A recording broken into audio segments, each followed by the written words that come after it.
being an artist is a choice. It's a bold choice. It's a courageous choice. I think if you decide to continue doing it, even though you're dealing with so much disappointment and rejection, and you're getting beat up constantly, you're getting told that it's not a good idea by people that love you or care about you. There's absolutely no guarantee that it'll provide any security for you. You have to do so many things just to support yourself so that you can continue to do it. But it's a choice, I think, at the end of the day. And some people choose to walk away from it, which is, it's a fine choice if that's what you choose to do. But then some people can't do that, right? Some people, they start over every time. They go, okay, well, I guess I died. I'm here at the beginning again. I'll go back in the tunnel. You know what I mean?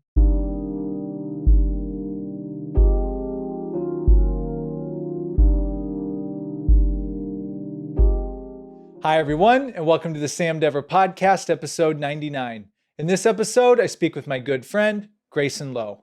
Grayson is a music artist, an actor, and this is his third appearance on the Sam Dever Podcast. It was a true treat having him here tonight. We talked a lot about his new music, artistry, and so many things. I can't wait for you to check it out. The book of the episode is going to be a book Grayson gifted me. It is called How to Write One Song by Jeff Tweedy. I'm really excited to read this. We talked a lot about music tonight. So again, book of the episode, How to Write One Song by Jeff Tweedy. If you want to listen to this podcast, be sure to follow us on Spotify and Apple Podcasts. If you want to watch the podcast, be sure to subscribe to our YouTube channel at youtube.com/@thesamdeverpodcast. Here's my conversation with Grayson. Grayson Low, welcome to the Sam Dever Podcast. Thank you, Sam. Again and again. Right. Because this is a three-peat tonight. It's very exciting. Doesn't happen often. No, I think I bugged you about this. You mentioned it. Yeah. Not that it wouldn't have been on my radar either, but like how this works, there's just like an ever revolving amount of guests that are always just there. So sometimes just something creeps more to the surface, as yours did, and you just a little kind of like a little toss. I'm like, oh yeah, sure. Yeah. That makes sense. Yeah, no, I'm honored to be here, man. Thanks for having me. Thank you, Eric. No problem. You're welcome. No, man. I'm just such a fan of the show, as you know. And I've just been really impressed with what you guys have been doing this last year, and how it's been growing. And slowly and steadily, you've just been consistent, and the quality gets better all the time technically, and the variety of guests that you've been having on. I mean, you got Kathleen on here. That's impressive. I don't know if she does too many things like this, She was stellar too. Yeah, she's great. Her episode did phenomenal. It did really good. Like, and she had so many like just gems. Mm-hmm. Yeah, it was like being in her class again. Yeah. And that's actually, it's funny you bring that up, because that's actually like going back to her episode and then just thinking back, no matter if it was Wolf or Christopher Leby, like part of what I'd want to do with them coming on is to be able to share them with a wider audience of people, so they can at least get a taste of what it was like when we're sitting in class with these people. Because I'm like, it's like that every night. Like you have pages of notes sitting, because these people like have been doing this for years and they've seen so much amazing talent. Yeah. So just to share a little piece of that, I'm like, man, I just hope someone that's not even connected to LA or anything gets something out of those clips. Even if they don't even watch the full episode, they just get those little gems that they drop so often. Snippets of wisdom. Yeah. Yeah, absolutely. And I think you're pinned to the top of the Instagram profile. Oh yeah. With what you said, I may have to pin this now. Yeah, we'll see. Thank you for that, by the way. Hey man, it's easy to endorse something that you believe in. So And you've been a huge supporter of this, man. Like you've been a huge supporter since the beginning. So I mean, dude, you were in the trenches with me on the Zoom one we did. yeah, It's like which was great. Yeah, It was great, man. it was a big lesson of it's not going to be perfect, but you have to start doing something, Right. moving it forward. And if you're always just going to be in your head about it, you're never going to go anywhere. Right. You got to move the ball forward. Yeah, and anything, it's cool. I think with podcasts especially, it's cool to watch them evolve, right?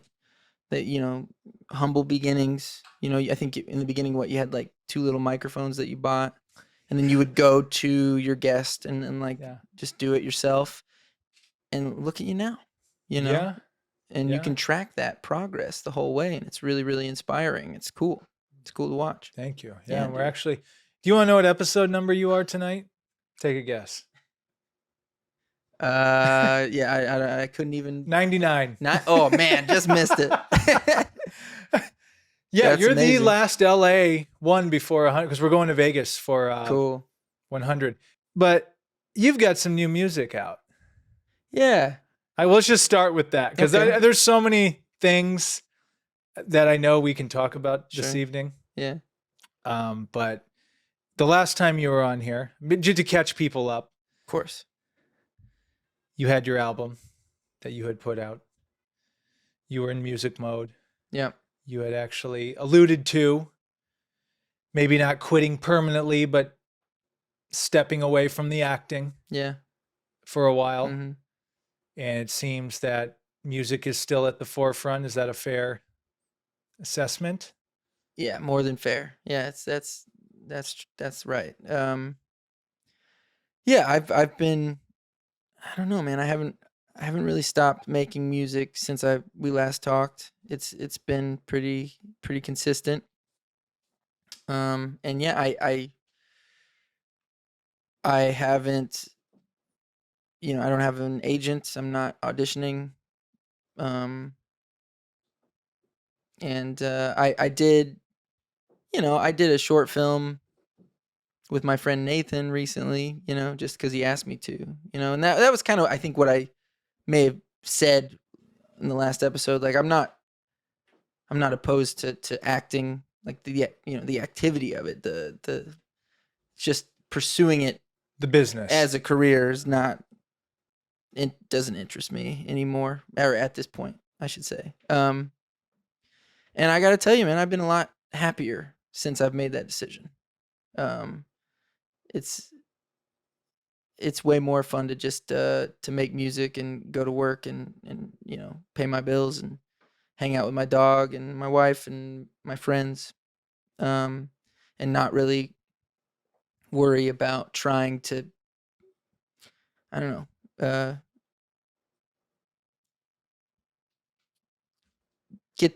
obtain this thing that I don't even know if it's real or tangible. I don't know. You know what I mean?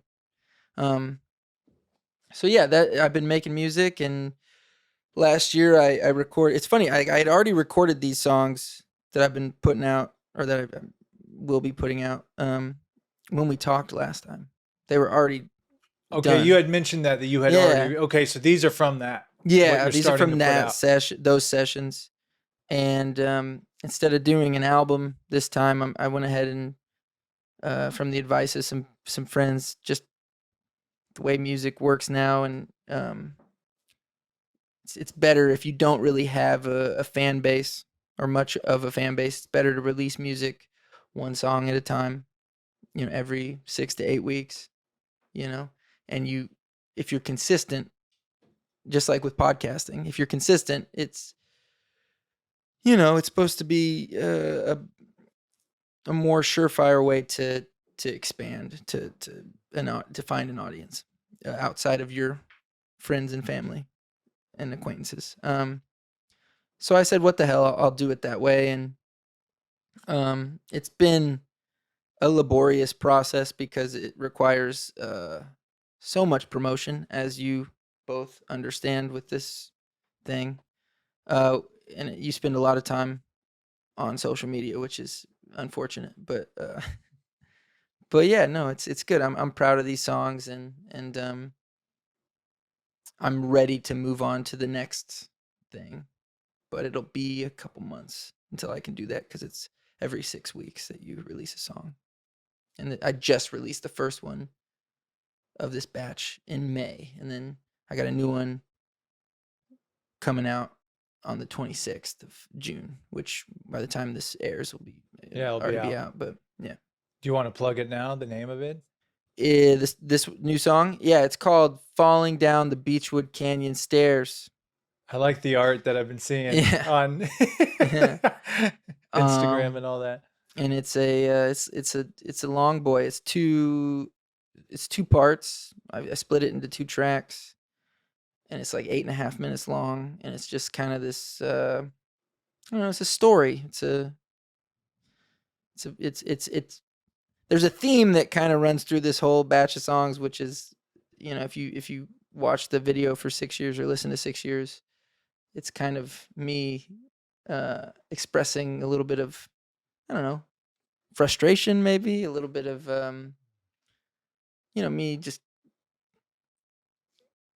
yeah, not feeling great about my relationship with acting, and pursuing that as a career. Yeah. So that's where we're at with that one, but I'm excited to put it out. And the one you have out right now, 6 years, Yeah, correct? yeah. Mm-hmm. What a music video that is. Thanks, dude. Do you want to walk us through the story of that song? Not only just the song, but the video? Yeah. That's quite the production. Yeah, I mean, I can't really take credit for the video. My friend Pierre, who I went to film school with, been, running around with him for about 13 years. It was his baby, his idea. We were hanging out, and he asked me if I had any visuals in mind for these new songs, and I said no, not really, but I'll send them to you, and if you're inspired by any of them, let me know. And so I sent them to him, and a few days later, he texted me. He's like, "What about 6 years? You got anything for that?" I was like, "No, man, I don't have anything. What do you got?" And he's like, "I got an idea. It's a little ambitious." And that's all he said. And then we got lunch, and he pitched it to me. And I didn't tell him what the song was about. I think the lyrics are a little oblique, intentionally. I didn't want them to be, that song is really not, it's not a story as much as it is just a bunch of mixed up feelings, it's like a diary entry or something. It doesn't really have a cohesive narrative or anything. It's just how I felt at the time. But based on that, he came up with that story about the cave that leads to a tunnel underneath Los Angeles, and sort of being this, I guess, this allegory for the struggle to find your way here, and how weird this town is, in that the industry feels so close. You're surrounded by it. You're surrounded by all these people who are really, really successful, and wealthy, and they're right there, and you can almost touch them, but you can't. They're just out of reach, and I just really liked the visual of that.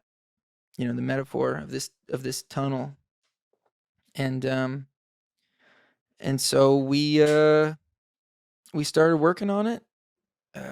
It was about 8 days total, I guess. We had 3 days where we built the tunnel out of plywood, and then 5 shooting days that we had to spread out just because of scheduling. And at one point, people got COVID, and we had to cancel some shoot. All the stuff that happens with trying to make a movie. And yeah, it was a crew of mostly it was a crew of 5 people who were just really, really in it for the art, just these, it was me, Larissa, my wife, Nathan, my friend Nathan, my friend Jared, and Pierre. We were basically the crew the whole time. And there were a few people that came in and helped and acted in certain parts, but and helped us. But it was mainly just this crew of 5 scrappy people who really wanted to make this thing and poured everything into it. And I think I'm really proud of it because it turned out great. And I think that's a testament to how much dedication these people had to it and how much love we all have for each other and for this idea, Yeah, you should be proud of it. I mean, it's a movie. Like you watch it. Yeah. It's funny because you're talking about leaving acting, but you still get to act in your Yeah. music. Isn't it interesting? Like you get to use all those skill sets for your music. That's what I think is pretty cool. And I almost didn't act in it. I almost got somebody else to do it because I didn't love the notion of me kind of being that guy, because the song is it's personal, but the video is as much, I think, Pierre's as it is mine, as far as like the story that he's telling. And because he struggles out here too as a cinematographer and filmmaker. And so I almost didn't want to. I was like, the song is gonna be mine, the short film, the video's his, and then we get this actor to play this sort of surrogate for both of us. But really, it just came down to resources, and it was like, we can hire somebody to do this, or you can just do it, because we were all doing it for free, right?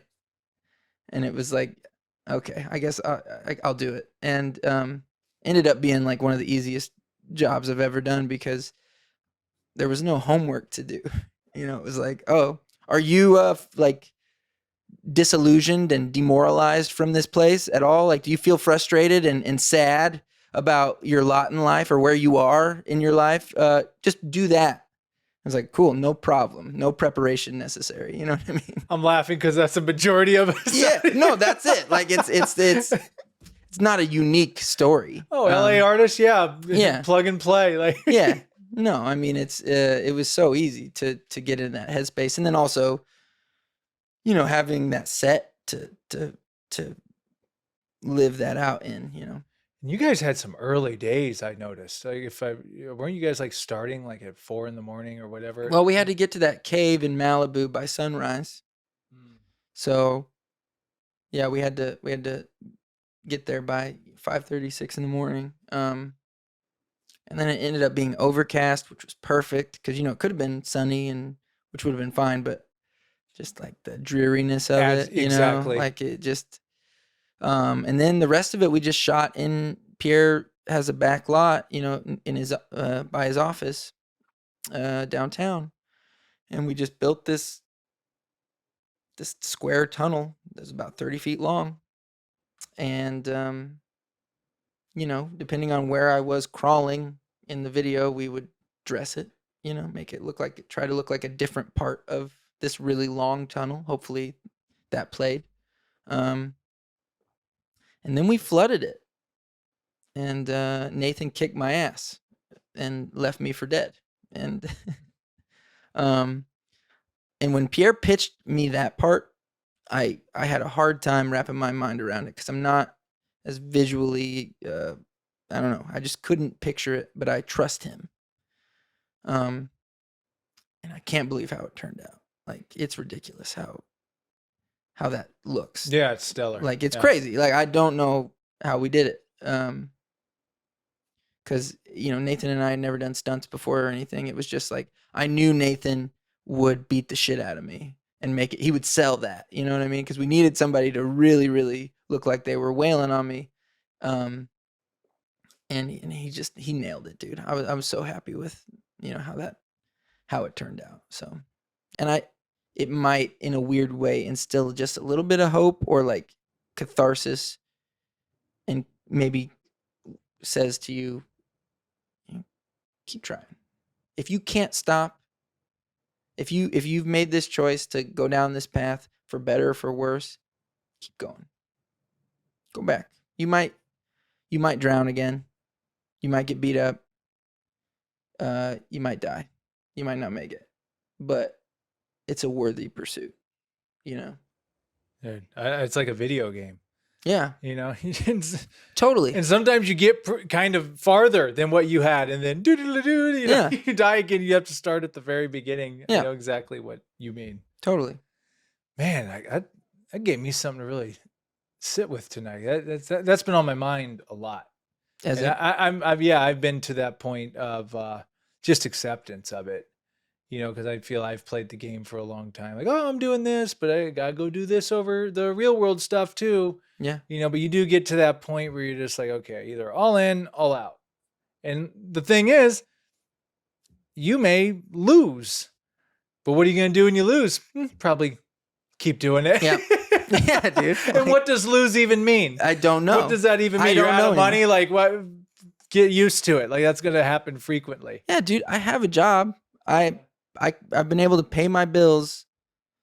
You know, sometimes it's gotten a little hairy, depending on, you know, but I've been pretty good for a couple of years. I've had stable work, you know, coming out of the pandemic and all that. Like, you know, I'm in a really good place.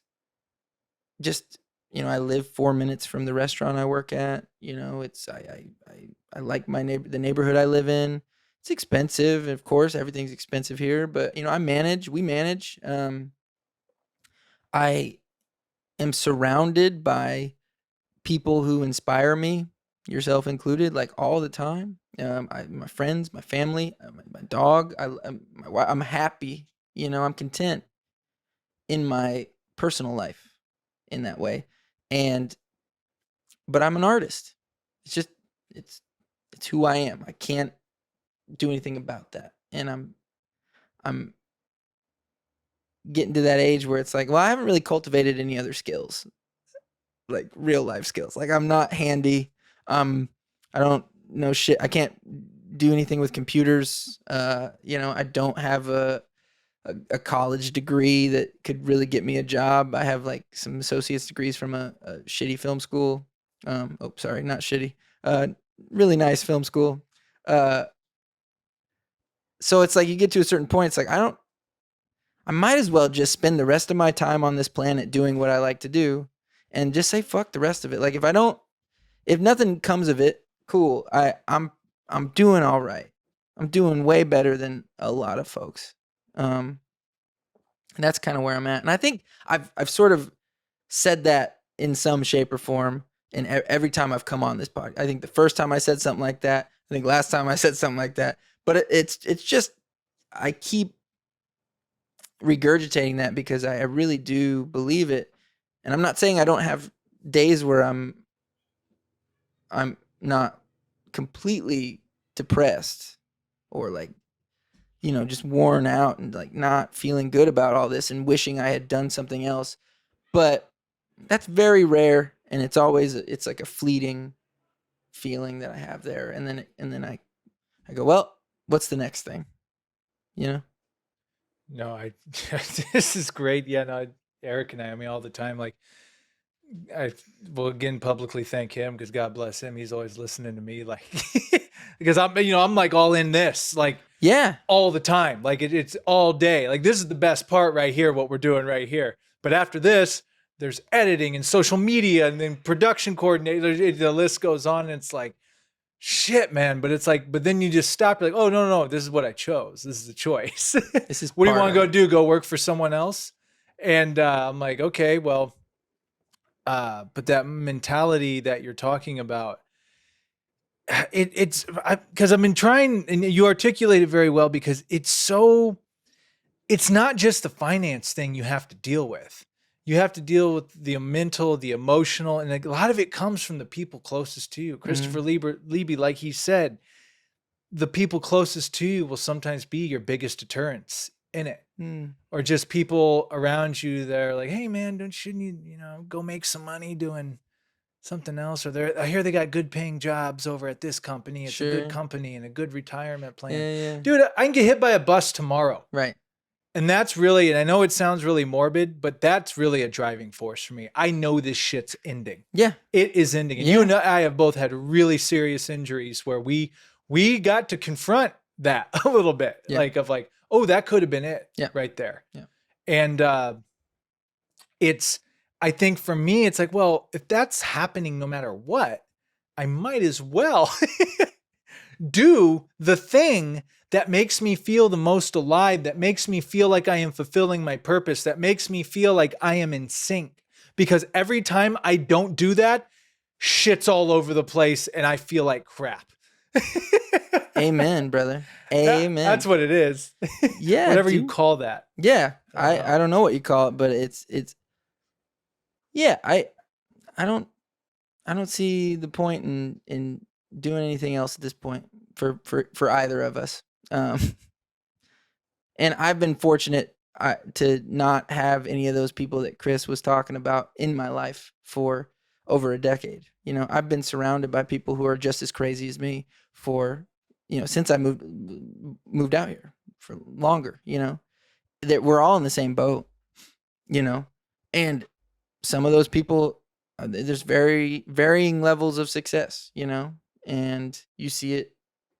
I have friends who have been pretty successful, and I have friends who have been, whatever that means, success. But like, we're all just doing the same thing. We're all trying to live this life that is not easy. And I know you guys are both in the same boat. Like we were talking to this guy before we started. He wrote a play. He directed a short film. This is one of 2 podcasts. Like you guys are both in the same boat. I mean, I'm assuming. Don't speak for me. Yeah, I'm sorry. I'm so sorry, Eric. I'm so sorry. Take those words out of my mouth. Very rude. It's very rude of me. Well, I know you've got something to say. Well, I got to compliment. I went to his play last night. I knew he was directing it, and I'm sure he told me he wrote. I just didn't put 2 and 2 together. He wrote it too. I'm like, wait, he wrote this and he's directing this? I'm like, how does he even have time? And I go and it's stellar. Like it's hilarious. I laughed during the entire. It was very well done, and but he's doing all the work that he does with this, and this is just one of the things he's doing, and he's doing all these other things outside of this. I'm like, okay, I'm like, I don't have too much to complain about on trying to get an about section done on my website.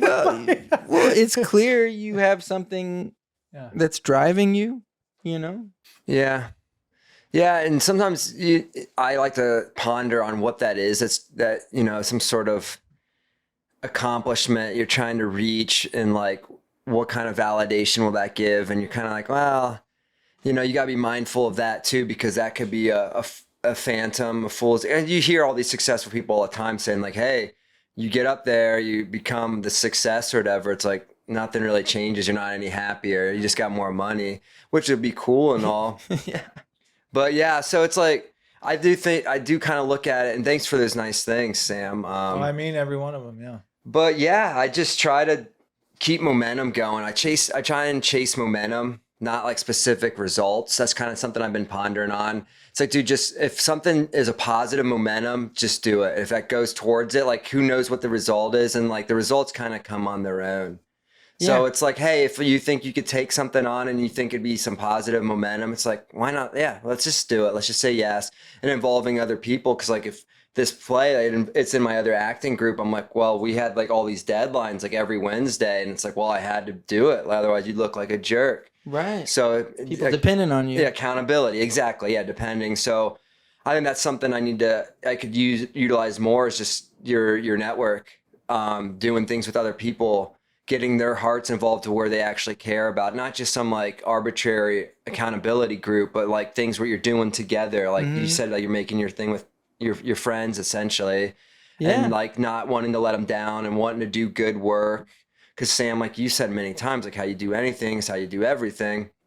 So but you gotta be careful not biting off too much, cause then you're just running from one activity to the other, and they all kind of start suck, and you're being irritable to everyone you're working with. Now you're not fun, so maybe they don't even want to work with you again. So it's like a giant dance. And so It's yeah, a juggle, right? Yeah. yeah. But I mean, I think that's great, man. I think being process oriented over result oriented, it's like you're just doing it, just doing shit, and let the results take care of themselves, like you said. Like, but if you don't do anything, then nothing's gonna happen. Might as well do it, and do it as much as you can, to a degree. Don't overdo it. But Right. That's kind of where Sam was always talking about perfection. Is like what was your quote? Analysis paralysis. Yeah, something like that. Yeah. Exactly. Dude, I'm telling you. Yeah. And I think I talked about this last time with my music. Talk it again. Like, as soon as I stopped that shit with music, I started writing songs at an insane pace. I've written hundreds of songs in the last 4 years. I'm not lying. I believe you. Yeah. I don't know how many of them are good. I'm just saying, but I have written songs like at least once a week, twice a week, like for 4.5 years now, because I stopped judging ideas before they had the time to fully take shape or form. And that's the greatest lesson I learned at Playhouse. It's not even part of the curriculum. It's a Wolfgang Bodison thing. It was like, working on those plays with him for years, he would come up with these ideas, as you know, these kind of sometimes seemingly crazy ideas, but he wouldn't judge them. He would want to try it before, even as crazy as it sounded. He'd be like, let's just try it. Let's just try it. And I watched him for years do this and encourage me to do that. And I took that with me. And then when the pandemic hit and my appendix was all fucked and I was sick and I was fucked up and bedridden, I picked up my guitar again for the first time in years. And I was like, I started fumbling around with some chords and then a melody. And then I recorded a voice memo. And then I was like, the old me would be like, oh, this is stupid. This is a dumb little song. I'm not going to do anything with this. This is going to die right here because it doesn't deserve anything else. But I didn't do that. For the first time ever, I was like, I'm going to keep working on this. And I'm telling you, dude, it was like some songs came out of that process that I'm really proud of, that I'm happy they exist. I'm happy that I created them. I'm happy that they're in the world. And they wouldn't be there if I had judged it, if I had analyzed it before it had time to take shape. Does that make sense? Makes complete sense. sense. Talk about that process. Was there like your intuition kicked in, or was there a little voice saying, no, not this time? Or like, there's always a little voice in my head saying, no, not this time. Always. Right now, there's a voice saying, don't say what you're saying right now. This is embarrassing. Don't talk, Grayson. Shut up. Cut the interview. Get out of there. Don't call Sam and say, thanks, never have me on again, ever. There's always that voice, always, for me. It's trauma, whatever you want to call it. It's like the environment I grew up in was, whatever. It's like all these elements that, made me very, very hard on myself, even before I can speak, And I think something that seems really silly at first, and I'm sure you can relate with writing, it's like you start writing a scene and maybe at first the voice in your head is like, this is dumb, or like, this is silly, or nobody's going to like this, whatever it is. But if you just keep working on it and let it be kind of whatever it is at first, warts and all, it might not be great at first. Maybe it's like, but there's something to it. And so like with the songs, it would be like a chord progression and a melody and maybe a phrase, a word, whatever. There was something about it that I liked. I just liked it. And I just started to entertain myself, because it was pandemic. It was like, there was nothing going on. I wasn't sharing, anything with anybody. I wasn't acting. I wasn't performing. I wasn't doing anything. I was just entertaining myself. And I started to really enjoy that process.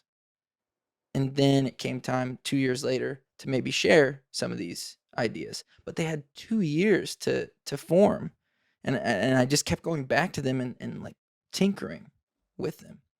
And I got other people involved. Blake Blanchard, my producer, like he produced the first album, Lonesome Dial-Tones. Like he got involved and then they evolved from there. I got, my buddies from back home that I grew up with to help me with it. It evolved from there, their creative input. And then, I'm really proud of that record. But it all started, with silly little ideas. It goes back to the book that you brought and introduced, the Rick Rubin's book, and that's actually another concept too that we've been throwing around. These ideas, because I'm sure we all do, like have ideas you've had for 10 years, whether it was a song, a film of some kind, and it just stays there. I realize with me, it's never going to go. It's just there. It's like a painting, but it's a painting that's like pulsing and distracts you. It's like, so what you have to do is take the paint, you have to like bring it into reality. And when you do that, like you said, like sometimes it's like, oh, okay, maybe that wasn't really what I thought it was. But now you don't have to think about it anymore. And now your mind's open to a new idea that's going to come in. But if you don't do anything and you just stay stale, you're just going to be thinking about those things. Yeah. And it haunts you. I think gives me anxiety. I think it's the source of some anxiety. I think if I truly believe this, I talked to Ford about this. Like, I think some of my anxiety comes from like, I didn't like create something that needed to be created. I didn't, like I had an idea somewhere and I didn't use it. I didn't put it out. I didn't get it out. And now I'm anxious. It's weird. Like I really do think there's a connection between my anxiety and my creativity. It's weird. It actually makes a lot of sense. I don't know if you guys feel that at all, but it's like it's not something that I even have a choice in. I need to create, and if I don't create, I get really unhappy. It's just something I need to do. And I have I have 700 plus voice memos on my phone, and I think I have 12 or 13 songs out that I've shared. It's like out of 700 voice memos, and it's just,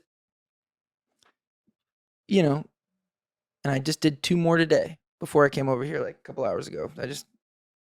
Because I know at this point, I know that it's all part of the process. And dude, sometimes you'll do one and you'll hate it. I'll hate it right when I get done playing it. I'm like, that's stupid. I don't like that at all. But then I'll give it a couple days. I'll come back and listen to it, and it'll be like my favorite thing. It's weird. It's so weird. I don't know. How great does it feel to be making music like you are? It feels really good, dude. I didn't do it for years because I was so hyper focused on being an actor. From like 2014 until 2020, I was determined to get my 10,000 hours like in there. I was determined to become the best actor I could be. It was like a sport to me. It wasn't like an art. It was like a sport. I know actors, you guys know actors who are very creative. Like acting is an art form to them. Acting's never been an art to me. It's always been like a sport. It's just different. It was like with music, I feel so free. I can just express myself. There are no rules. There's no mark I need to hit. There's no line I need to memorize. There's no moment I need to figure out how to make work. It's just whatever I'm feeling. And I'm not like a trained musician. Like I self-taught the guitar, and I've been playing the guitar for 20 years, but I probably play like I've been playing for like 5 years for most people, because I don't know, I don't have the discipline to get really, really good at it. But I've never needed it to be anything else but a way to as a way to accompany, like a device, a tool to get my ideas out, accompany my voice. Um, kind of lost my train of thought there, but Hey, it's just like the voice memo. We're yeah, flushing out ideas. exactly. It's just, but you know what I mean. Like it feels really good to be in a place where I don't care about the result. I just enjoy the process of making music. It's my favorite thing to do. I loved acting. I loved it. Love it. Still love it. But it was the feeling that I got when I would get up on stage in front of an audience or get on set and they would yell action. Like that feeling was so rare. There was so much rehearsing and studying and all this homework, all this shit just to get to this fleeting moment of when either the lights go up and you're on stage or they yell action and you're in a scene. I have that feeling whenever I pick up a guitar and start writing music or I'm on my computer, recording, doing, that it's, does that make, like, I had, it was this thing I was chasing, so exhausted. Like I was just exhausting myself chasing this thing with acting for like just these little moments. With music, I can get it every day, it's And like you said, as you're creating the rules for the music. yeah, I'm in complete control. Not that you can't be free as an actor, because you can, but there are certain roles and things like, no, this is how you need to do it. Yeah, there's a director, there's a Right, teacher, there's right, yeah. there's other actors, there's all these factors that limit you. It's a beautiful thing. I love it. And as you like, some of my best friends are actors, and I still love it. I still like, I just acted in a short film a couple weeks ago for my friend Nathan because he asked me to.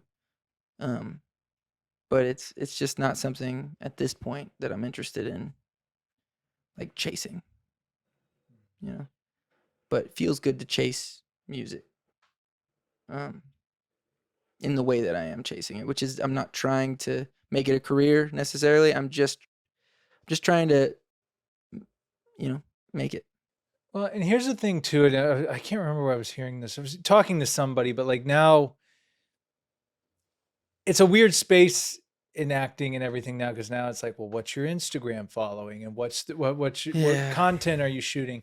Where actually I think your music might be another way, unintentionally, where you might end up landing some other acting stuff because of it, because you're doing something separating yourself from other actors, and you're bringing acting into it with your music videos. Yeah, it's filmmaking, it's acting. You're doing that, so you never know what might circle back around to you opportunity wise.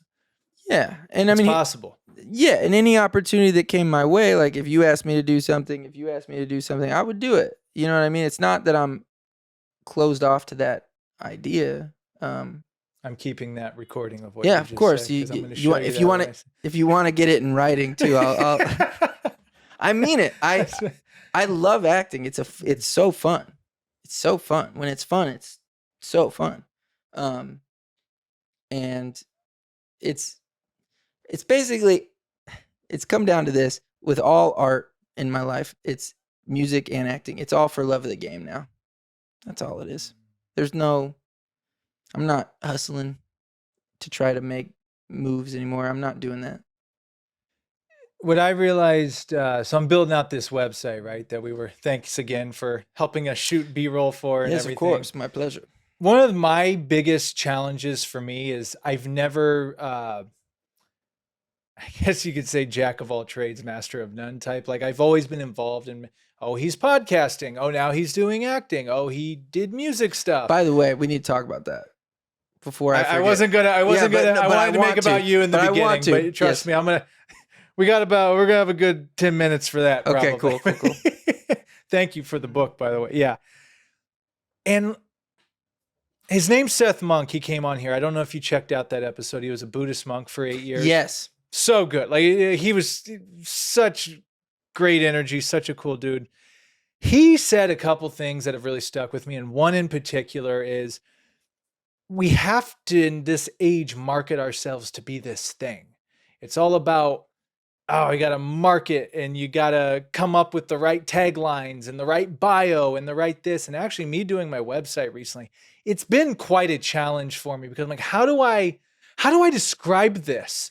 And I've just come to and it's actually been a full circle thing, because I'm like, I'm not identifying as, he's just this or he's just that. I do all this. And that's the identity. I can't, and maybe that's going to shoot me in the foot and sink me fast. Some marketing people would tell me, some marketing people would go, you should really niche down and pick the one thing. But those people don't know shit about fuck. I'm sorry, but I don't say fuck often on here, but I can't fucking do it, man. Like this podcast, I've put a lot into this and still am, but I'm not going to just do this for the rest of my, I can't. The whole reason I'm doing this is because I like talking to people like you two about doing art shit. Like that's it. Yeah. And then the farther you get away from doing it yourself, you start to like, what was the real reason that fired me up to do all this in the first place? And it's, anyway, now I'm losing my own self, but it's very, I'm with you on the it's like, God, I'm trying to make money at this and make a quote unquote career out of it. And like, you just have to accept that, hey, maybe money will come from this, but there's a good chance that it won't. There's a great chance that it won't. Are you okay with that? Are you okay with what the path looks like? Because either way, it's a rough road. Even when you're making money, it's going to be probably even more stressful in certain circumstances. But it's just like, all right, this is the hill I die on, and I'm okay with it. I'm okay with it. I'm okay that I may put a lot of concentration into doing this podcast, but guess what? All right, I do want to go shoot a Mr. Gray music video, and that's what we're going to do. Or you know what? I've got a little taste of the acting back in my life too. I'm like, I really do like doing this. I like being on sets. I do like with acting the, what would you call it? Like it is like a sport in a way. It's very structured. It's very organized. Like I do like that. I'm like, I could see myself doing this like a lot. Like I do like that aspect, but to just pick one though, I just can't do it. I can't. And I think that's okay. Yeah. I may come on a little harsh when I was like, those people don't know shit about fuck. But what I mean is, a nicer way of putting that would be, I don't know, that you get a lot of opinions about like, I don't know, like it was when I had an agent, they would tell me things like, you need new headshots, or you need to try to have more, you need more followers on Instagram, or you need this and that. And it's like, okay, if that's the case, if that's really what's keeping me from working, then I don't know if I want to do this. If that's really the deciding factor on whether I'm going to get cast in something is whether I have Instagram followers, I don't think I want to be a part of that project. I mean, don't get me wrong. I would love to get paid to do that, but to act, it's why I moved out here in the first place. But now that I've kind of come to this new place with it where I don't need it. I don't need it. I don't feel like I need it anymore. So it's like, I'm not going to conform to this idea of what you need me to be. Like, if you can't get me in the room, you can't get me in the room. That's on you. That's how I felt. Like, I didn't say that to my agent, but I did fire them because I was like, you're saying that it's my fault that this isn't happening, but I don't think that's the case. I think it's, you don't have the clout to get me in the room. And I think when people talk about how to market yourself, there's always people who are that have a lot of interests, like, and that aren't defined by one thing. I think it's limiting to try to tell somebody like, you have to just be this thing on the internet. Like, why? I don't get it. I don't understand why that's going to help you. If you're just like, I'm just a podcaster. That's what I do. I'm Sam Dever. I'm just a podcaster. I don't see how that helps you. I don't know, but maybe I'm not seeing some marketing thing that it goes over my head, but it doesn't make sense to me. I think the theory is people get confused when they have too many choices. And I will say this, like this podcast is a very broad podcast. I'm taking what you said and shifting a little Sure, bit. yeah. Like take this podcast, for example. Okay. Like, this is not a niche down podcast. When I started this, I had the Joe Rogan type mentality. But Joe Rogan's famous. Right.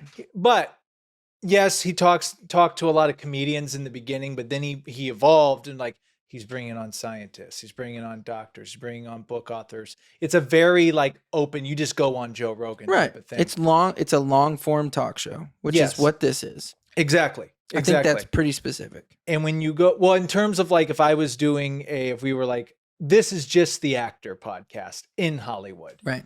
Then people know right off the bat when they're going on YouTube to subscribe, okay, if this podcast is going to be about actors in Hollywood, I'm interested in that. I'll check in. But, you know. It used to be me.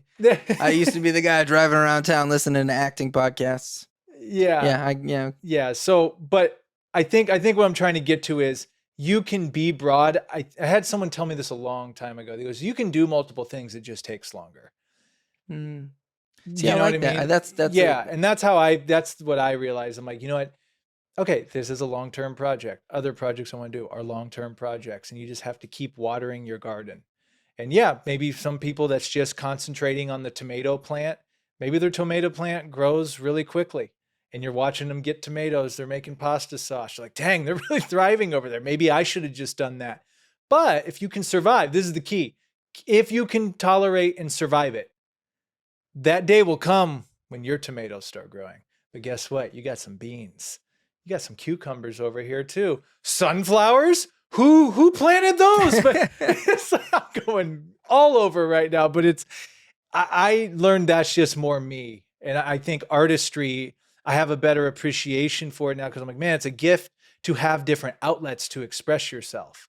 You can do it through a podcast. You can do it through acting and film. You can do it from just making a film. You're not even in it. Mm-hmm. You can do it through music, not even lyrics. You can do it from just playing. I think it's cool to, I know for me personally, I just to say, yeah, oh, I'm just going to do this and be this and try to make it to the top. Right.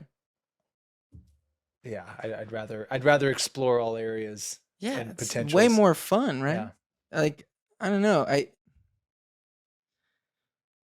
don't want to speak to anybody's experience pursuing a goal or like I don't, because look, we know a lot of actors, and some of the actors we know, they're going after it. It's everything to them. They're if they're not in class, they're auditioning. If they're not auditioning, they're at a workshop. If they're not at a workshop, they're networking. If they're not networking, they're getting their headshots done. Whatever it is, they're working out so that they maintain that good physique. Whatever it is, it's all about that pursuit. But I don't know, man. Like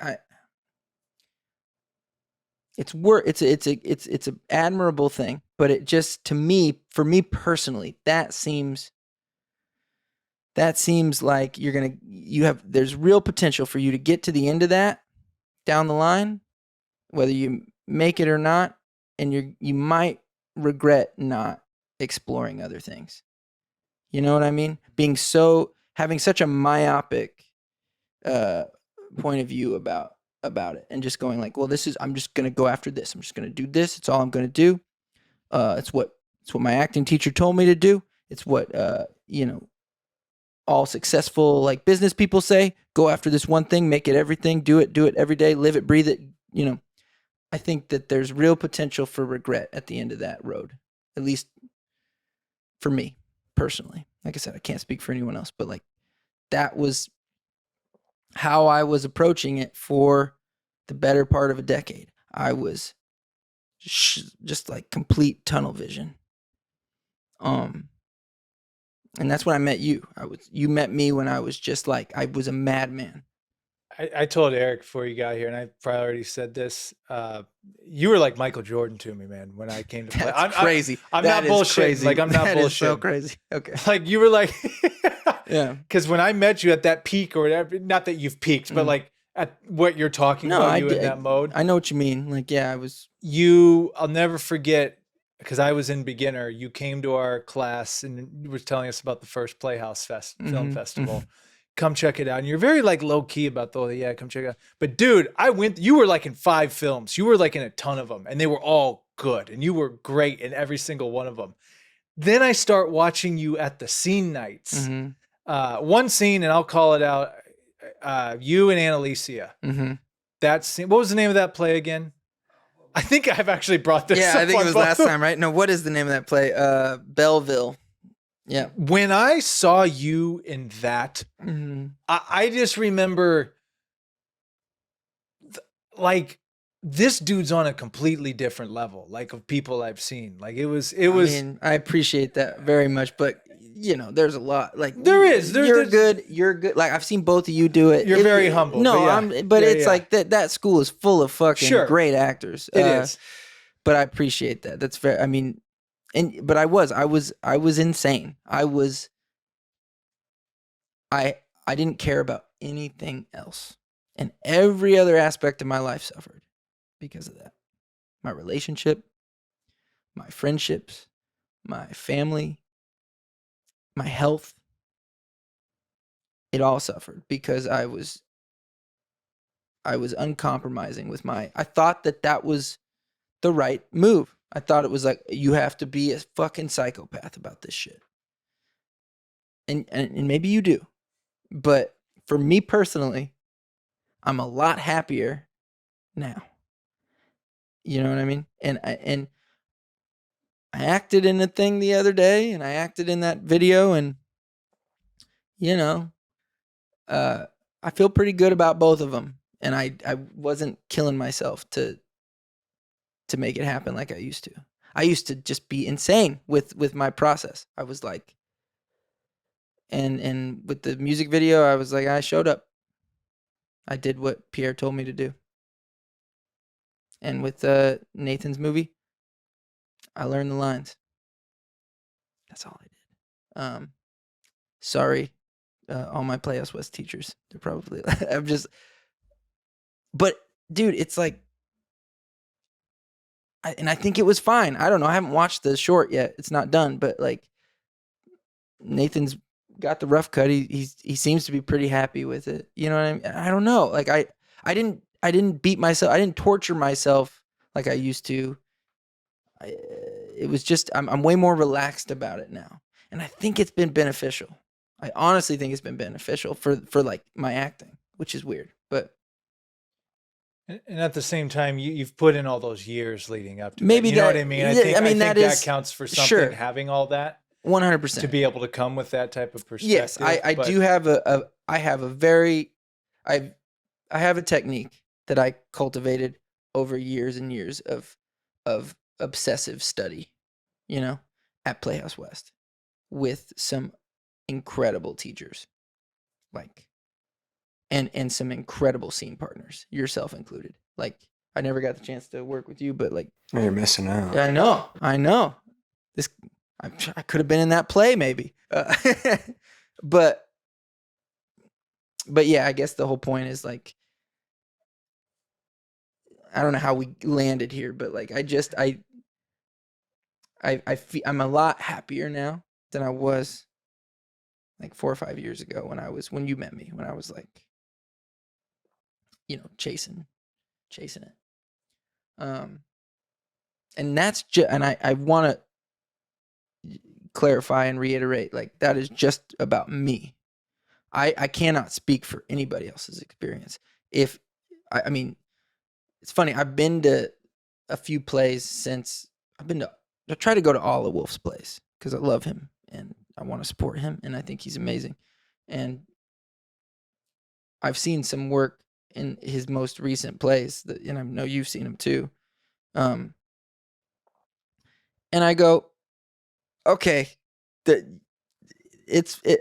think when I left, I was like, I don't know what Wolf's gonna do now. You know, like I don't know, some like stupid thought like that. But like, I'm like, no, he's fine. There's really, really talented fucking people at this school still.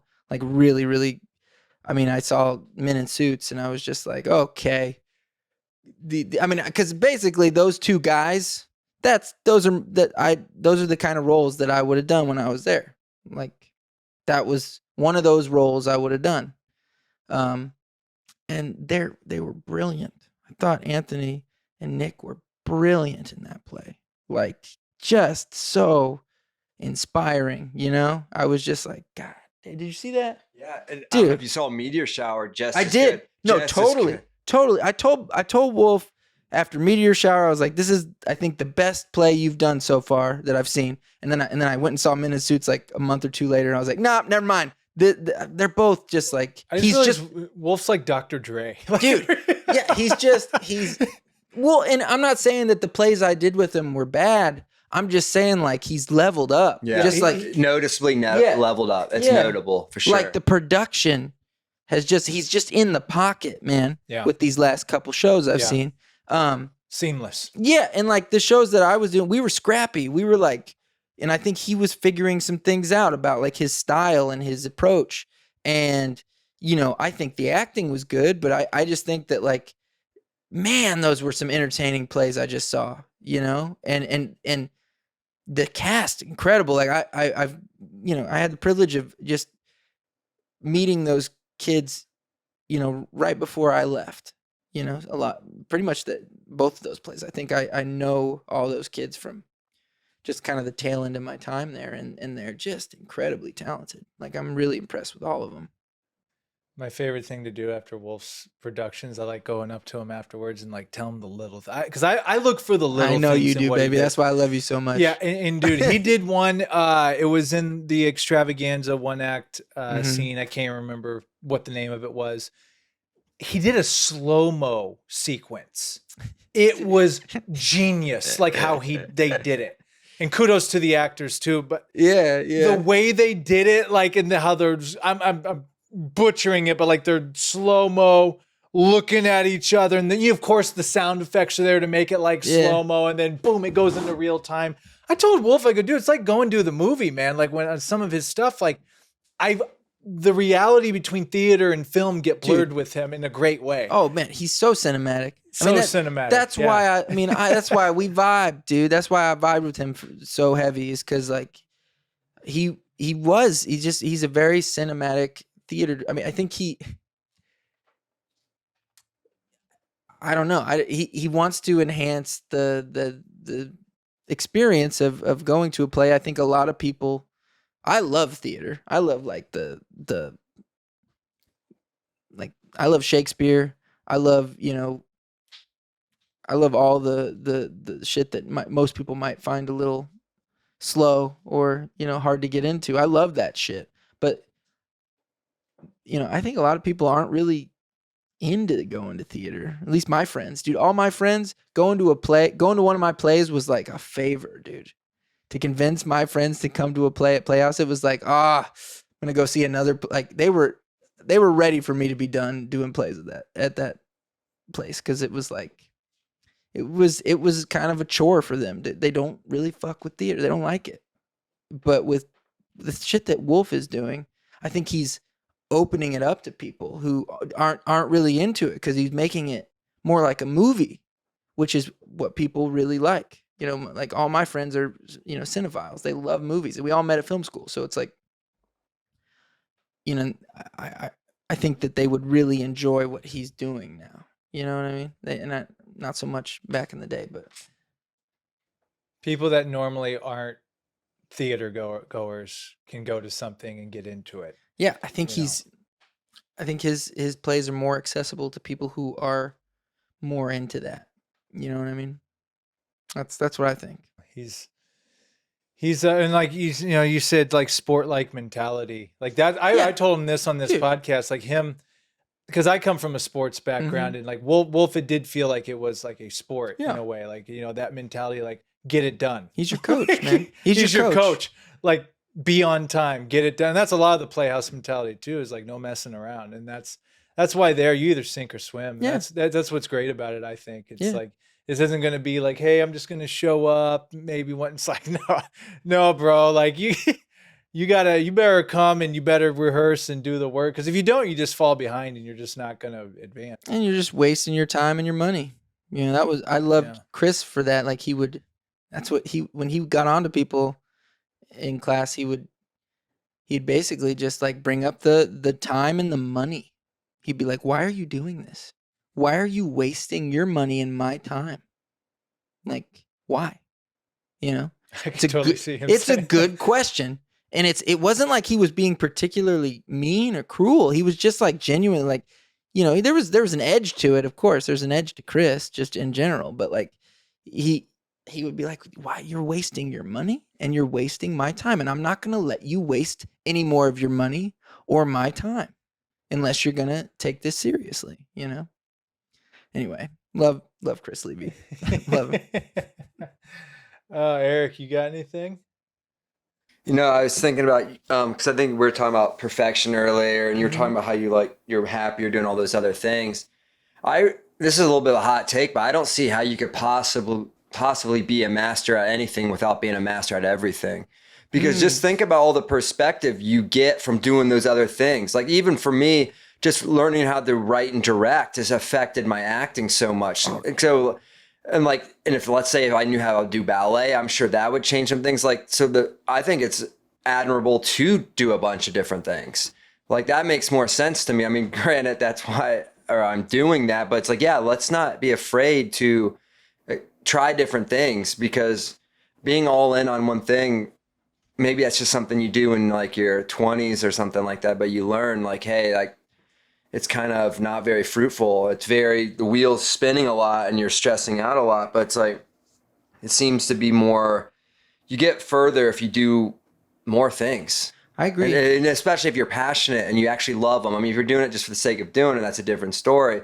But if you're chasing different passions, like then think about the balance it brings just as like to your characters or to your humanity in general. Totally. I mean, that's what's so cool about acting, right? Is like, it's that thing, like the more you do, the more life experience you have, the better an actor you're going to be, like period. Like You told me that right out there on that balcony. I did. You were actually helping when Eric got the apartment next door. You were helping move stuff over, and I was recovering from injury. And you're like, "Hey, man! Like the beauty of acting is you're always working on it.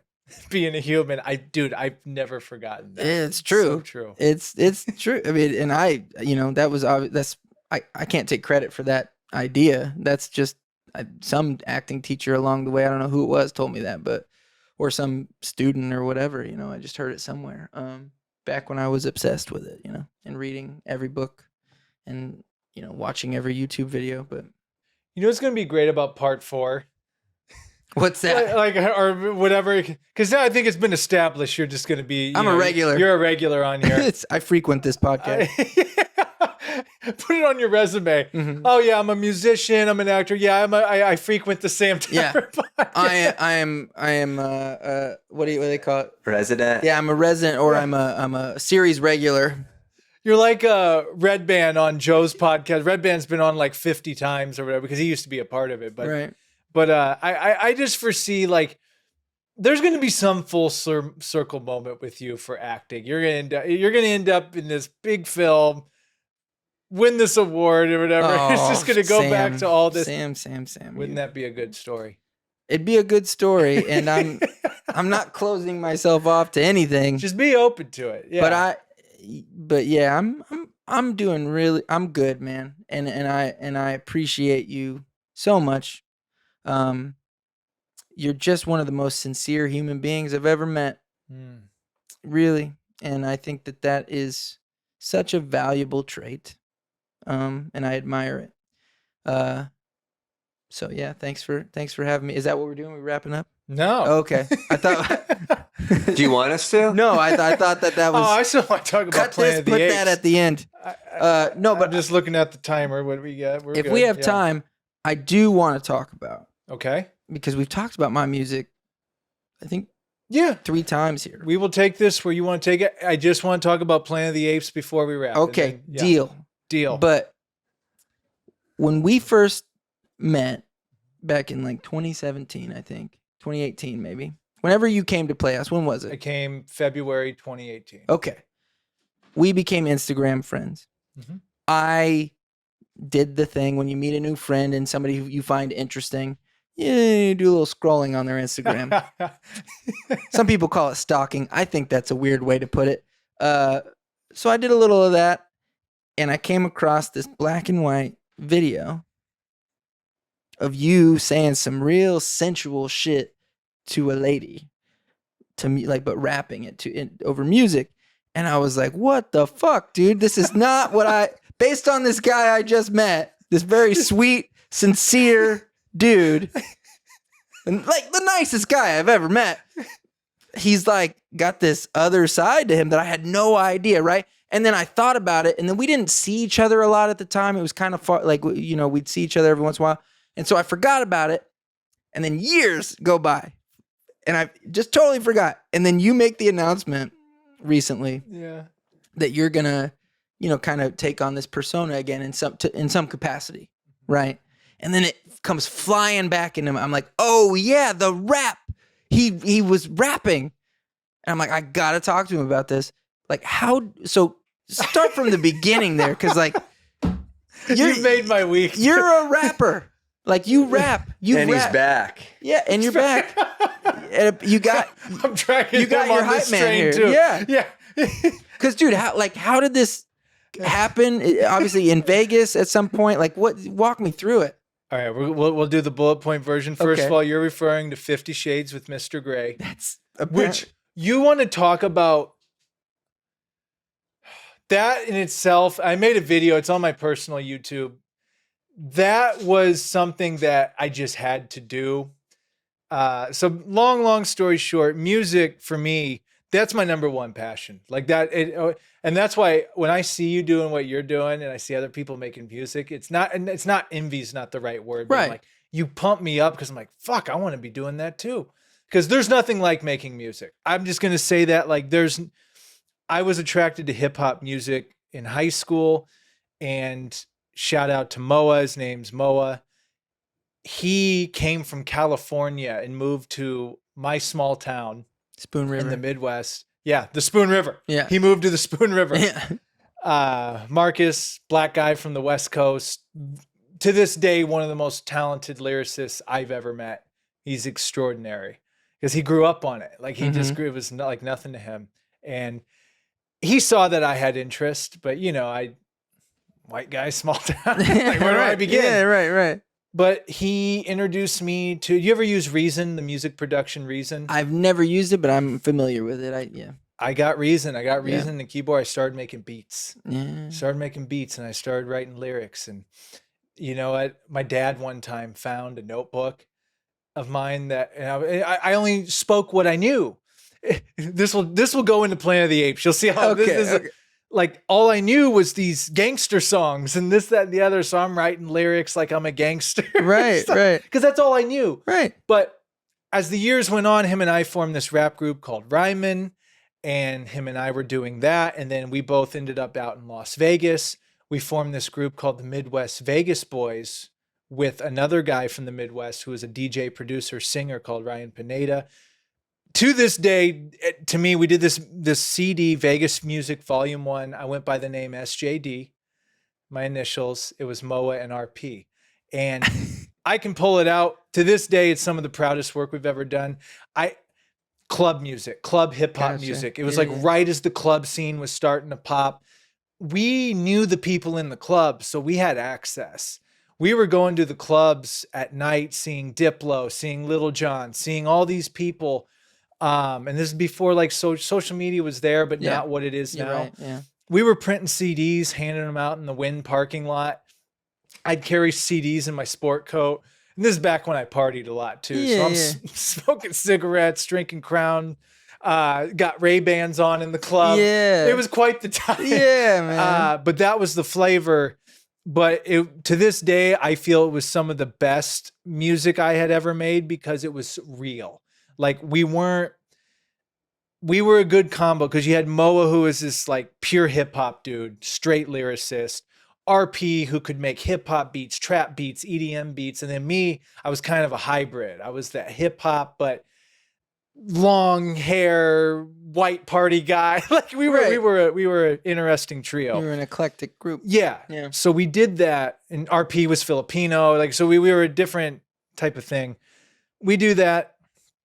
And then, you know, we all start doing our individual stuff. I got more into media production and doing interviewing and stuff, but music was always there. As much as I started doing other stuff, I always wanted to do music. And one night, and someone I knew really well and who had followed my journey for a while was like, man, I really like your stuff, but he's like, you need a stage name, this SJD. He's like, it's just initials, man. You need like a stage name. I'm like, huh, stage name. And I'll tell the PG version of this part, but like one night through a creative exploration. I know what you're talking I'll about. tell you more Sure. when we're off of this. Yes. I think I smell what you're stepping in.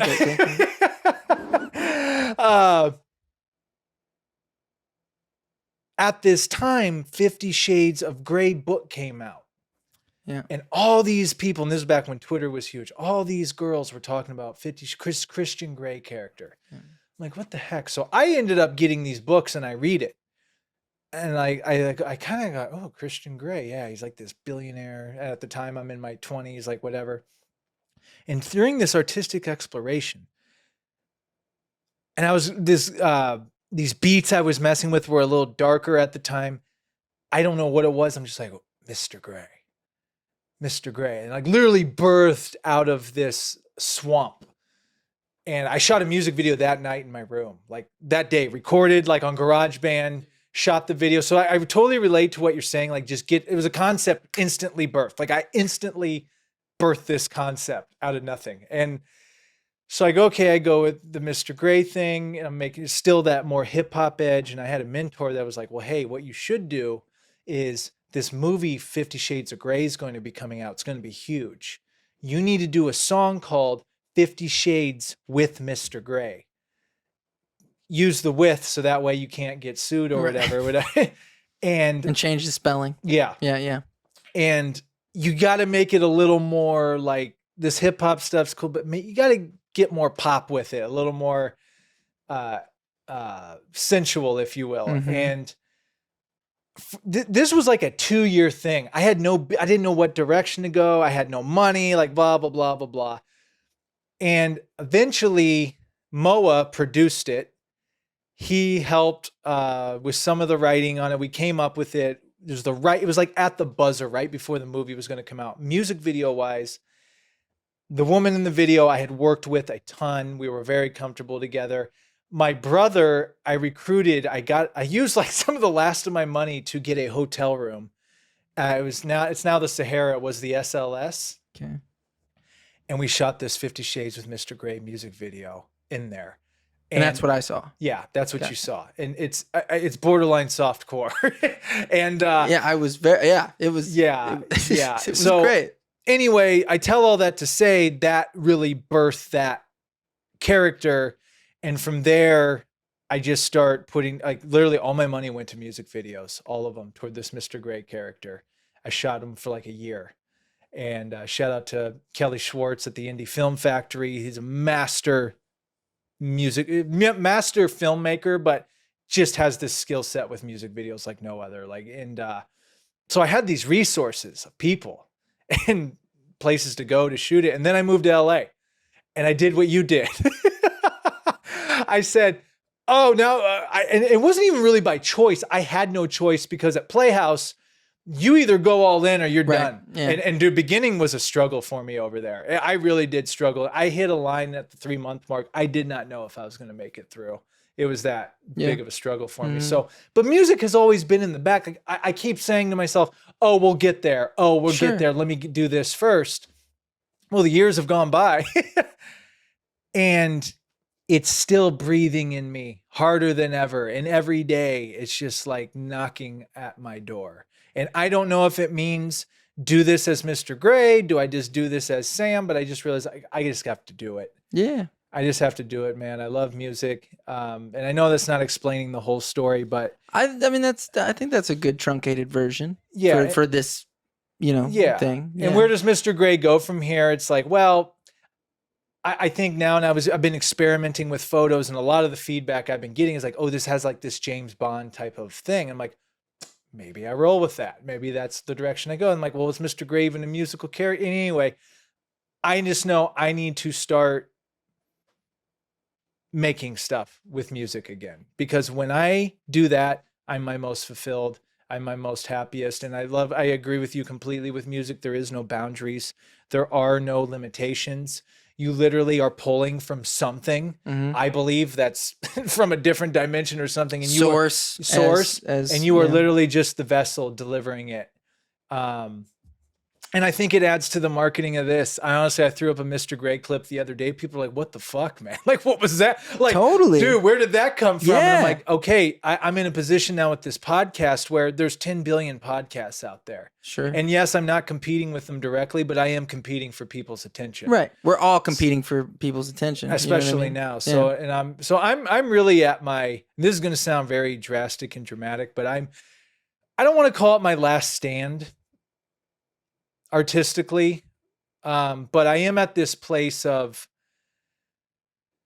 everything's led to this now. Like, I feel like I'm still at an age where, yes, I'm not a spring chicken, but I still have good energy, and I still have that, I can get that umph factor. I'm at the exact same place. And I'm like, I'm 37 years old. I'm like, it's time for one last swing. It's time for, and not that my life's over, but it's like, to do some of these things that I've always wanted to do. To me, not pursuing music will be my biggest regret. It will be my biggest, it will be the monkey on the back that will follow me till my deathbed and be like, motherfucker, why didn't you do it? Like, why didn't you do it? You loved it. Why didn't you do it? You loved it. Why didn't you do it? And so I read, someone said, if it's in you and you can see it, that means you're supposed to bring it out. I love that. Yeah. It's like, why would you be that. seeing it? And I've tried putting it to the side, but why do I keep seeing these artistic visions? I mean, I already got like 10 music videos in my head. Like, and I even met, it's all there for me to do again. And I'm just like, why am I just do it? Well, dude, I think it would be a nice compliment to this podcast. Cause there's this Sam who I love. Is, like I said, the most sincere guy on the planet, kind, just so excited and supportive about, you're just, it's this host, right? And then you have this Mr. Gray character. That's the music. And it's like this darker persona, this sexier persona, I think it could, I don't know, it could be a nice thing where it's like, you never see them together. They're two different people, same guy, but like, does that make sense? I don't know. Complete sense. I just think it could complement this well. It should be a nice contrast to this whole vibe. And then you can really you can explore it as much as you want to, And I mean, that's why I brought you this book. I didn't know this. This is great news to me, you telling me all this, but I knew that you had an interest in music. Obviously, you don't write rhymes like that and perform like that unless you do. That wasn't nothing. Yeah. And like, that's why I brought you this book. Thank you. By Jeff Tweedy, called How to Write One Song, because it really, and you should read it too if you have any interest in writing music, because I think a lot of the hangups are like, people get hung up on this idea that, oh, I can't write songs because I'm not musical. They go like, oh, I don't play an instrument, I can't sing, whatever that means. Like, thing is, if you can hum, you can sing, and if you have a computer, as you know, you can make music even if you don't play an instrument. Anybody can do it. If you have the desire to do it, I promise you, anybody can do it. I am not a great musician, and my friends get really mad at me when I say that. Like my friends who don't play any instruments, they get mad at me. They think I'm being a dick when I say that, because like I can play better than they can because I can play an instrument. But like, you talk to any musician, like real musician, jazz musician, classically trained musician, I am not a good musician. Like, you know what I mean? But I have the music in me. I do. Sounds like you do too. The music's in there. I got to get it out somehow. I wasn't trained how to do it, self-taught, fumbling around, but I know enough to get it out. Sounds like you do too. Like, there's no reason not to do it if you want to do it. You know what I mean? Like, there's absolutely no reason. And I would encourage anybody, if there's a party that's like, man, I've always wanted to write music. I've always wanted to write songs, but I just don't feel like I'm musical. So it's like not in the cards for me. That's bullshit. You've been conditioned to believe that. It's not true. Anybody can do it. I promise you. Like, I really do believe that. Thank you for saying that. And I know there's another musician in the house here. Yes. Yeah. I don't know if I was supposed to reveal that or not. No, it's fun. These are things that I don't know. Like, you play. I have an interest. Yeah. Yeah. Been playing guitar for a very, very long time. And, yeah, I guess I have my own mental, struggles with it. My relationship with it isn't the best. We'll just say that. Like, yeah. So a lot of the struggles we were talking about earlier with acting, I have towards music, and it's like a huge anxiety and a bitterness towards. So it's as I try to navigate around creating some music, I have to kind of navigate around those problems that I currently have with it. So it is something that is also, I feel, is in me as well. So I can relate to what you guys are talking about. And I plan on reading that book too. Yeah. I mean, man, like, and look, some people are musicians and they just want to play for themselves. They don't want to share it. And that's fine. That's okay. There's nothing wrong with that. I'm just saying, if you have the desire to share it, to play, you have the desire to make it, and you have the desire to share it, there's no reason not to. I really do believe that. Like, I was very much maybe somewhere close to where you're at, where I was terrified to share anything I came up with because I was so afraid of being judged. I was so afraid of being made fun of, whatever it is. I grew up in a place where the people I admired most were very musical, but they were very, very judgmental, very harsh, very cruel. And it rubbed off on me, and it made me kind of an asshole for a long time, and it made me afraid to put myself out there like that. You know, it's different when you're acting. It's somebody else's script. It's somebody else's thing. You are a vessel for that thing, and yes, there are some nerves that go along with that. You want to do a good job, but it's like at the end of the day, it didn't come out of your brain. It didn't come from your heart. You know what I mean? You're just trying to do your best to tell that story that somebody else came up with. There's like protection there. There's armor in that. There's no armor in making music that you're making. It's like that came from you. Any criticism about it is just going to be criticism of you, or, you know, not really, but that's how you feel. You know what I mean? And I had that, and it stopped me from putting it out for years. It stopped me from doing anything with it. But all I can say is, from my experience, is like, you may not like my music, but the worst thing that's going to happen if somebody doesn't like your music, they're just not going to tell you about it. They're not going to say anything about it.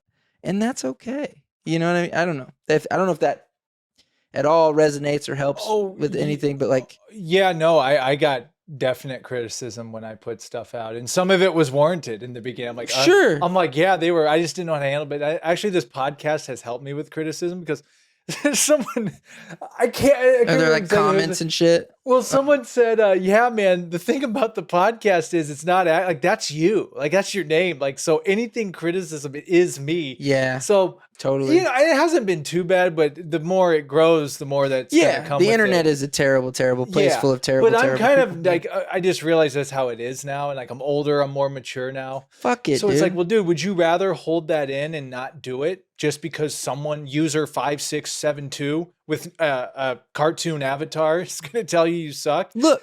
Or go do it and feel great about it. Like, that's it. Well, and also, like, just realize that not everybody is going to fuck with your shit. That's fine. Like I'm reluctant to even go here because I'm afraid I'll get, like, assassinated. But, like, Taylor Swift, for example, she, you know, it's almost like a cult, man. Like so many people fucking love Taylor Swift. She makes so many people so happy. People love Taylor Swift. They love her. So many people, millions and millions of people love her.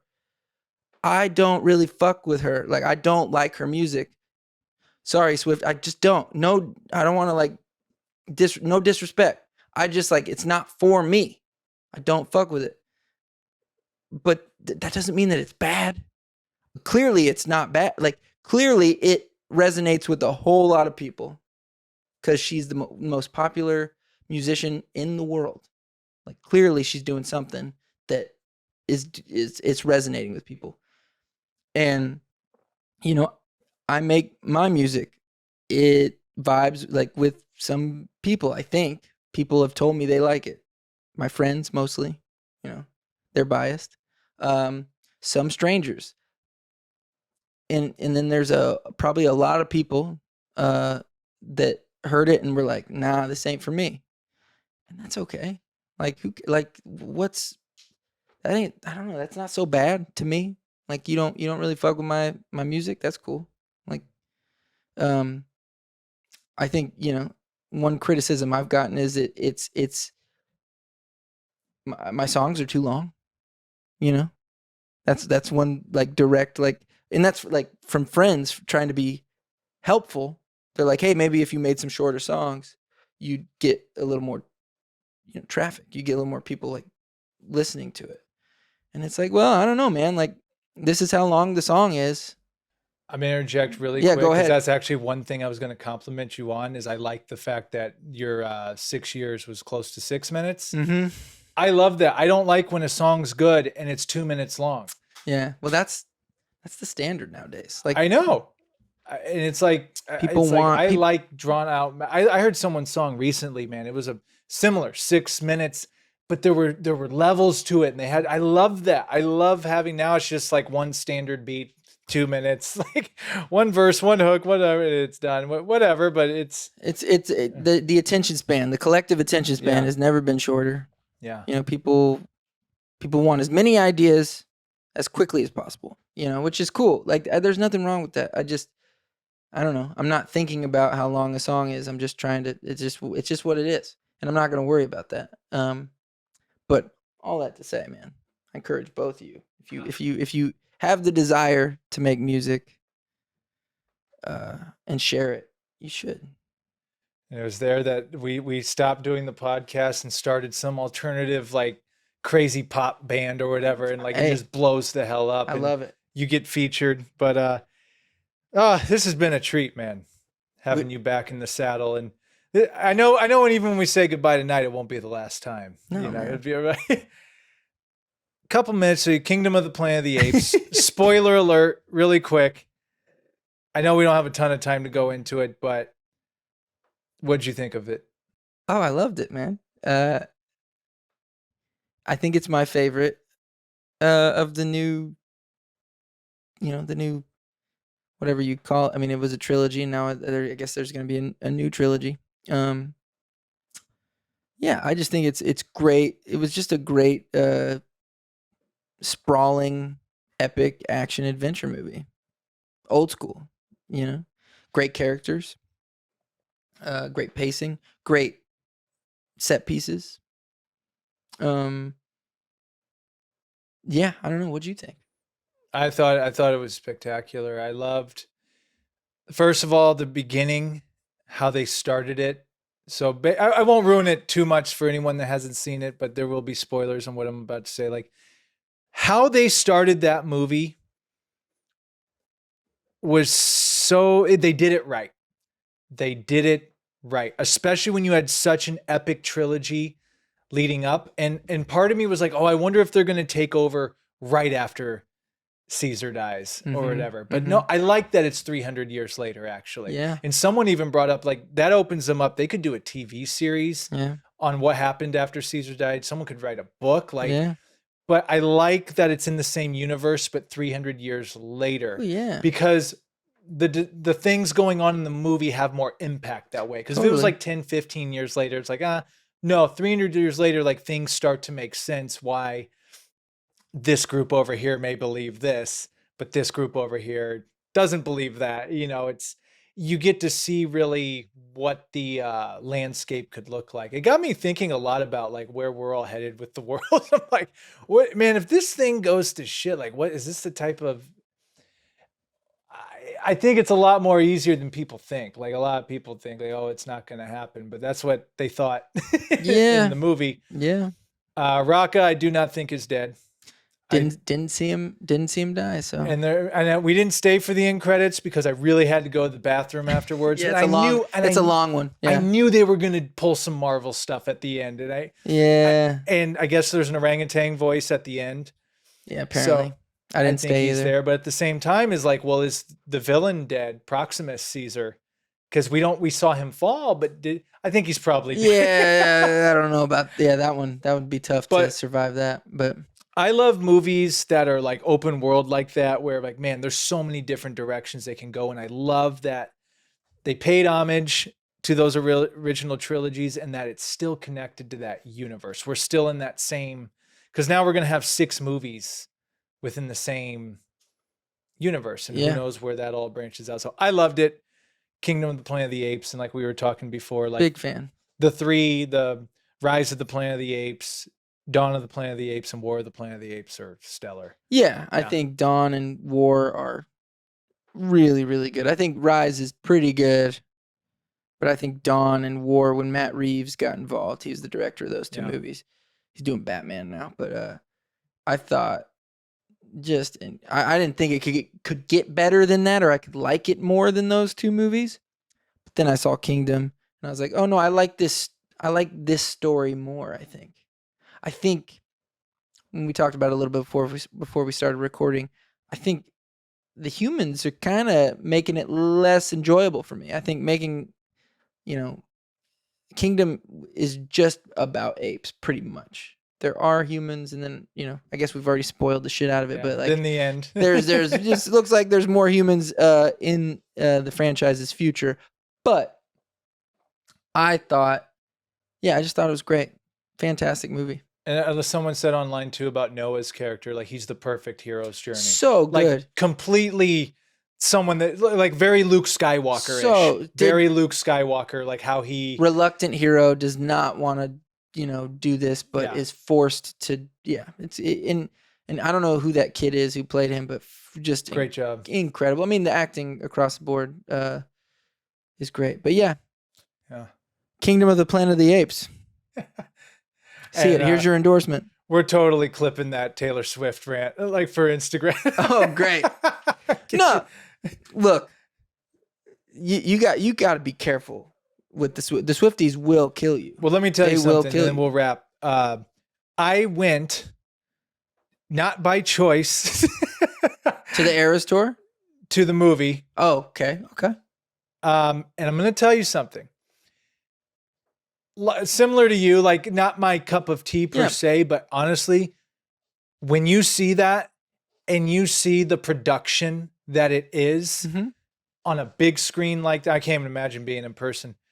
There's a reason why she's number 1 in the world. Like I understand when I saw that, I'm like, okay, now I understand. Yeah. She does what she does and she does it extremely well. She's an entertainer. She's 100%. Yeah. And she, like I said, dude,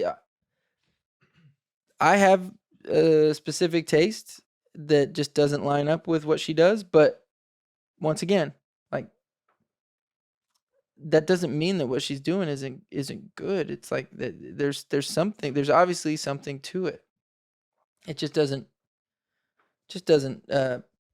get me, and I'm, I used to be such a dick. I used to be such a pretentious dick about music. I was just so up my own ass. I thought that my taste in music was like superior to other people's taste in music. Because I was kind of conditioned to be that way by the people I was growing up with. You know what I mean? It was very much, that was the mentality.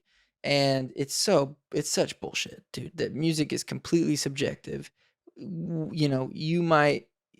You hear something and it's like the most beautiful thing you've ever heard. I hear it sounds like trash. It doesn't, like, it's all, you know what I mean? It does.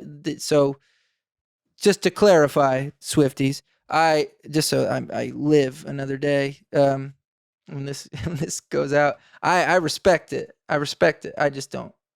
My point I was making was that it doesn't matter. Like, it's okay if people don't like what you're doing. It's okay. That was my point. Beautifully said. I think they'll understand. I hope so. Yeah, I don't know. Eric, do you have any parting words for us as we?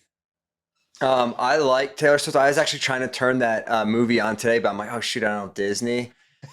Dude, but I got beef with house music. I think it fucking sucks. Well, there you I'm just go. go ahead and throw that out there. I like house music. That's what I'm saying. I can't stand it. Once again, there's my point. You like it, you can't stand it. Who's right? Nobody. I think I am. Yeah. What, is there something in particular you don't? Yeah, like I prefer. I think you need melody. I think you need words, and it makes it like anytime you're out and they're playing something with a melody, you can have your house music on the back, but then you sample in some like actual something you can sing and kind of like vibe with. Like, I mean, just look at the audience. They usually get up, start dancing, but as soon as they get away from it and just start doing their own little house beats, it's just redundant, man. It's just rhythm. It's usually got some sort of computer thing that's just got it in time. It's like very structured. Right. It's very boring. Quantized, yeah. Yeah, so it's like, why not have some melody? And that's where the expression is typically expressed, I think, is in melody, usually, unless you're really talented, which most of those house DJs aren't. So hot take. There's going to be a lot of beef on this episode. There is. I think you're going to be safer than I am, though, even though you were coming on way stronger. I think she's a fantastic songwriter. That's what I'm saying. Like, yeah. and I think she is a great songwriter for sure. That's valid. Yeah. That's valid. I game recognized game. Like, I get it. Like, she's definitely, her output is really impressive. Like, she's how many songs she's written, and co-written. You remind me of something. One thing from that tour, in at least the version I saw. One thing that she's brilliant at too is these ideas and albums she's conceptualized. Like, her albums are like what we've talked about before, albums with a theme, and totally, yeah. That show she does, like, she visits all of those, and it's a feeling. And I'm sure she has a team of 1 billion people around her, but it's her brainchild that she's spawning totally from that. And as a creator and as a creative, like, how can I not root for that? It's like, dude, she's living the dream. Like, to not only be just, to literally be Willy Wonka and just have anything out of your imagination come true. Yeah. Because you have the resources and people like, you know what? We're just going to do a complete musical on this. Mm-hmm. And we're going to do a full tour and film a feature film on it. She can do that. And Beyonce can too. They all can. A lot of them can. And pretty much saved the box office last year. Like, pretty crazy. Like, Crushed that highest grossing movie last year. It wasn't, wasn't even a Hollywood movie. It was just her concert movie, What a flex. Yeah. She's a badass. Fucking flex. I mean, I'm not going to deny it. Anyway, love you both. Thanks for having me. Dude, thank you so much. And then always give the guests the last word. You'll get the last word. But where can the people find you and your music before we head out? Any streaming service you like. Spotify, Apple Music, Tidal, YouTube, Pandora, if that's your thing, I guess. Not knocking Pandora. You won't be able to like play anyway. You know how Pandora works, but there, and the music video for 6 years is up on YouTube. Grayson Low Music is the channel. Yeah. That's where you can find it. I'm putting together a live experience. Hopefully that'll be a couple months down the road. I'll have a live show that I'll start playing out. I didn't want to do that until I had the resources to make it something that I would be happy with, or be something that I would like. So I didn't want to just like get up on stage with a guitar and sing songs. I wanted a show. So finally have some people interested in helping me do that. So that's kind of the next phase is putting that together. So beautiful. Anyway. Well, that's awesome, and love you right back, brother. Your energy is so great. I can tell you're living your truth. You're living your truth. You're in a very radiating a very positive light. So I'm very happy. And this has been a very inspirational and, at least for me, needed to hear conversation. I hope so, man. I hope so. Because, yeah, you should do it. You should make that music, man. So now I have to thank you for your support of this podcast and for whatever shenanigans Mr. Gray gets into in the rest of 2024. I don't know about you guys, but I'm excited to see those. Me too, dude. What are those Me shenanigans too. going to look like? Me too. There's more stories too. We'll save those for off the camera. I thought tonight might have been the night. Next time. Next time. It'll happen. Part 4. Yeah. You're going to learn more. Okay. Or probably right after we get done filming. But last word always goes to the guest. What do you want to leave us with, my friend? Oh, man. Oh, man. I don't have anything. I'm drawing a blank. Got a good joke or anything? Give Eric the last word. Does Eric ever get the I last think word? it's... I did when I did my episode. I guess that's true. I don't remember what What it did you was. say? I don't remember what it was. You know what? Maybe I can contribute to this pool here. Hang on, what did I do last time? I think I I don't just know what quoted you the did. book that I brought. Yeah, pull that book up. Pull that book up. Let's show Oh, and your tea. tea. Don't forget Yes, your thank you for the tea. Yeah, Russian- Grayson brought us some gifts. He brought us some tea, Russian fireweed tea. and he brought us this book. Okay. This is good. I just kind of opened it to a random page. Kind of what we were talking about. He says, "My sincere wish is for people to be able to foster a little more license to create in their own lives. I do sincerely want it for everyone. I understand that there are time considerations. People look at me and think that I work so hard. Maybe it's because it's unusual in terms of people's conception of a rock musician that I would work normal hours. But I think actually setting aside time to spend in the creative state, especially when I see how much people spend on their phones, is something you can do every day. I think this suggestion is valuable even for people who juggle a mind-numbing load of obligations. Even if you can only find 5 minutes, it doesn't take that long. It's just a matter of telling yourself that your creation is okay, no matter what it is." There it is. There it is, man. Grayson, thank you so much, my Sam. friend.